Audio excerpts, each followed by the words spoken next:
வங்கக்கடலில் உருவான மோந்தா புயல் ஆந்திராவின் காக்கிநாடா அருகே பலத்த சூறைக்காற்றுடன் நள்ளிரவில் கரையை கடந்தது. மோந்தா புயலின் தாக்கத்தால் ஆந்திராவில் 38,000 ஹெக்டேர் பரப்பளவில் பயிர்கள் நாசமாகின. ஏராளமான கிராமங்களில் சாலைகள் மழை வெள்ளத்தால் அடித்து செல்லப்பட்டனர். வங்கக்கடலில் உருவான மோந்தா புயல் ஆந்திராவை நோக்கி நேற்று முன்தினத்திலிருந்து பயணித்து கரையை கடந்தது. மணிக்கு 17 கிலோமீட்டர் வேகத்தில் காக்கிநாடா மசூலிப்பட்டினம் அருகே மோந்தா புயல் கரையை கடக்க தொடங்கியது. புயல் கரையை கடக்க தொடங்கியதிலிருந்து ஆந்திராவின் கடலோர மாவட்டங்களில் 110 கிலோமீட்டர் வேகத்தில் சூறைக்காற்று வீசியது. மேலும் அங்கு விடிய விடிய கனமழை வெளுத்து வாங்கியது. புயல் மழை வெள்ளம் காரணமாக நேற்று மதியமே கடலோர மாவட்டங்கள் இருட்டத் தொடங்கினர். பல கிராமங்களில் மின்சாரம் தடை செய்யப்பட்டது. இணையமும் துண்டிக்கப்பட்டது. புயலின் தாக்கம் ஒடிசா, தெலுங்கானா மாநிலங்களிலும் எதிரொலித்தது. புயல் காரணமாக கடலோர பகுதிகளில் ராட்சத அலைகள் எழுந்ததால் மக்கள் அச்சத்தில் ஆழ்ந்தனர். 16 மாவட்டங்களில் உள்ள 233 மண்டலங்கள், 1419 கிராமங்கள், 44 நகராட்சிகளில் மோந்தா புயலின் தாக்கம் இருந்தது. பலத்த காற்றுக்கு காக்கிநாடா மசூலிப்பட்டினத்தில் மரங்கள் வேரோடு சாய்ந்தனர்.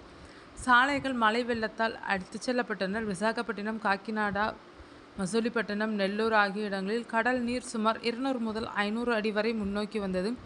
மீனவர்களின் மீன்பிடி படகுகள் சில அடித்து செல்லப்பட்டனர். மரம் பெயர்ந்து விழுந்ததில் கோனசீமா மாவட்டத்தில் 2 பெண்கள் பரிதாபமாக உயிரிழந்தனர். கனமழையால் மேலும் ஒருவரும் உயிரிழந்தார். கோனசீமா மாவட்டத்தில் 50க்கும் மேற்பட்ட கால்நடைகள் உயிரிழந்தனர். புயலின் தாக்கத்தால் ஆந்திராவில் 38,000 ஹெக்டேர் பரப்பளவில் பயிர்கள் நாசமாகினர். மேலும் 1.38 லட்சம் ஹெக்டேர் பரப்பளவில் தோட்டக்கலை பயிர்களும் நாசமாகினர். புயல் காரணமாக ஆந்திராவில் 3,778 கிராமங்கள் பாதிக்கப்பட்டதாக சந்திரபாபு நாயுடு தெரிவித்தார். கனமழை காரணமாக ஏரி, குளம், குட்டைகள் என நீர்நிலைகள் நிரம்பினர். புயலின் தாக்கத்தை தொடர்ந்து காக்கிநாடா மற்றும் மசூலிப்பட்டினத்தில் சுமார் 5 மணி நேரம் வரை சூறாவளி காற்றின் தாண்டவம் அரங்கேறியது. இதனால் இந்த இரு ஊர்களிலும் மோசமான பாதிப்புகள் சந்தித்தனர். மழை புயல் காரணமாக தென்மத்திய ரயில்வே துறை 107 ரயில்களை ரத்து செய்தது. வானிலை சீரானதும் நிலைமையை ஆராய்ந்த பின்னர் ரயில் சேவை தொடங்கப்படும் என ரயில்வே நிர்வாகம் அறிவித்துள்ளது. ஆந்திராவுக்கு வரும் 18 விமான சேவைகளும் ரத்து செய்யப்பட்டனர். இதனால் பயணிகள் கடும் அவதியடைந்துள்ளனர். மீட்பு பணிகளை ஆந்திர முதல்வர் சந்திரபாபு நாயுடு தலைமையில் துணை முதல்வர் பவன் கல்யாண், அமைச்சர்கள் லோகேஷ், அனிதா மற்றும் உயர் அதிகாரிகள் உடனுக்குடன் முடுக்கிவிட்டனர். அந்தந்த தொகுதி எம்எல்ஏக்கள் பாதிக்கப்பட்ட இடங்களுக்கு சென்று மீட்பு பணிகளை பார்வையிட்டனர்.